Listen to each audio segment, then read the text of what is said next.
Bonjour tout le monde. Bienvenue dans cette salle de conférence du ministère de la Réconciliation. Monsieur le chef de cabinet du ministère de la Réconciliation, Mesdames et Messieurs les conseillers techniques, Mesdames et Messieurs les chargés de mission, Madame la DFM, Monsieur le chef de la Marne, Monsieur le directeur adjoint de l'ADNM, Mesdames et Messieurs les représentants des commissions nationales d'intégration et DDR, Mesdames et Messieurs les membres de la Commission nationale d'organisation, Madame la présidente de la Commission nationale d'organisation, Mesdames et Messieurs, chers journalistes, c'est avec un réel plaisir que nous recevons ce matin la presse dans nos locaux pour le lancement des activités de la Semaine nationale de la réconciliation, la deuxième édition. Nous vous remercions d'avoir répondu à notre appel. Soyez les bienvenus. Hommes et femmes de médias, Mesdames et Messieurs, tout d'abord, il me plaît de rappeler que depuis plus d'une décennie, le Mali connaît une crise multidimensionnelle et multidirectionnelle. Une crise qui s'est répandue dans toutes nos régions, du nord comme au sud, créant ainsi une insécurité grandissante et généralisée, une recrudescence de conflits inter- et intracommunautaires, et j'en passe. Dans la perspective d'endiguer cette situation très préoccupante, et avec des pistes de solutions définitives, qu'une conférence d'entente nationale regroupant toutes les composantes de la nation s'est tenue en 2019 à Bamako. Les conclusions de cette conférence ont été endossées par la loi numéro 2019-042 du 24 juin 2019 portant loi d'entente nationale. L'objectif principal de cette loi est de renforcer la réconciliation et le pardon entre les Maliens. Elle consacre dans son article 7 l'institution de la Semaine nationale de la réconciliation. C'est en application de cette disposition de la loi que l'arrêté 2021-5480 MRPCN SG du 27 décembre 2021 a été signé pour fixer la date et les modalités d'organisation de la Semaine nationale de réconciliation.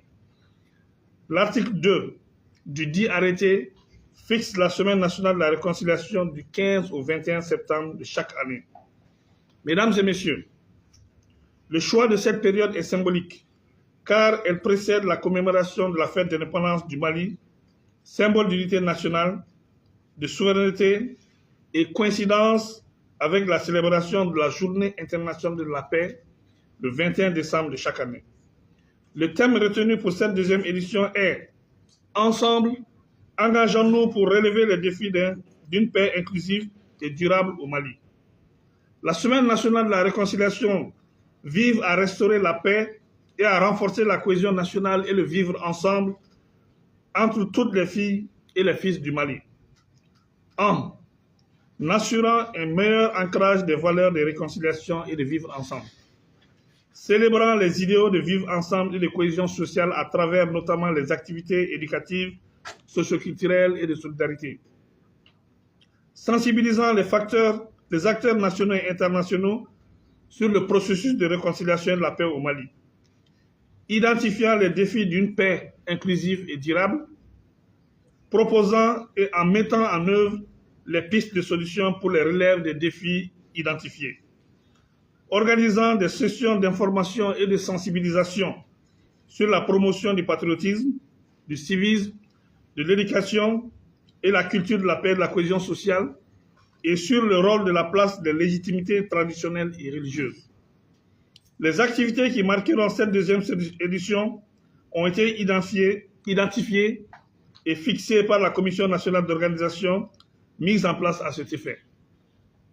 Elles concernent les domaines suivants: l'éducation, les arts et culture, la citoyenneté, le civisme, le sport, la coopération entre civils et militaires, la promotion du genre et la solidarité. Pour la réussite de cette édition, il faut l'implication de toutes et de tous, de l'intérieur comme de l'extérieur, et que chacun, en sa façon, et conformément aux objectifs visés, puisse contribuer à rehausser l'éclat de cet événement.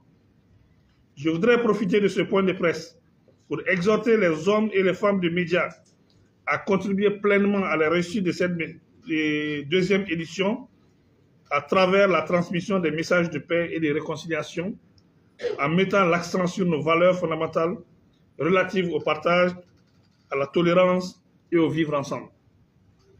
Il est évident que c'est ensemble, dans nos différences et nos diversités, que nous rebâtirons le Mali réconcilié et prospère.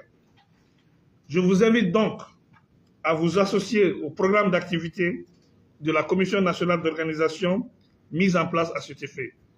Sur ces mots, je lance les travaux de la 10e édition de la Semaine nationale de réconciliation, dont le thème porte sur « Ensemble, engageons-nous pour relever le défi d'une paix inclusive et durable au Mali ».